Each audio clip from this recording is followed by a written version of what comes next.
one thing is, if you have citrine, or if you have any other yellow gemstone, please keep away from the sun.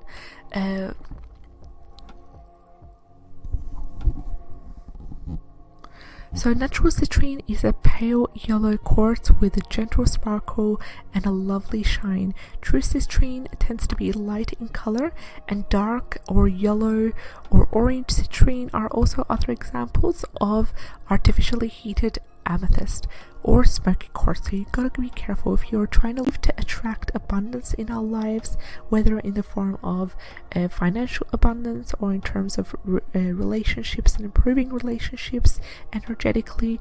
And a little tip here is, it's best to either wear citrine or placing it by your bed to help you to sleep. So we've come towards the end of our video today. If you enjoyed today's content, like, share and subscribe. We would love to have you on board. Take care. And so in terms of the history of citrine and the uses of citrine, the name citrine actually comes from the French word citron, which means lemon, and this is basically symbolizing the pale yellow color of citrine. And in the past, the stone was thought to protect against the venom. Look for a pure citrine gemstone.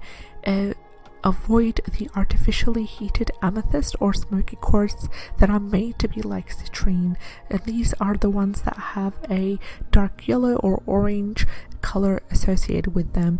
Also, stones that are often detected to be more towards the red side are usually artificially heated stones made to be like citrine.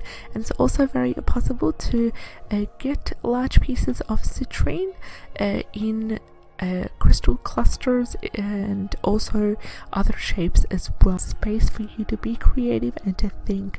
And it's also being used to help detoxify the body just simply by wearing it, and has a beneficial effects on the kidneys, the liver and the gallbladder, and it helps to tone the digestion and the circulation as well. And it's believed to attract abundance in our lives, whether in the form of financial abundance or in terms of relationships and improving relationships energetically. And a little tip here is, it's best to either wear citrine or placing it by your bed to help you to sleep. So we've come towards the end of our video today. If you enjoyed today's content, like, share and subscribe. We would love to have you on board. Take care and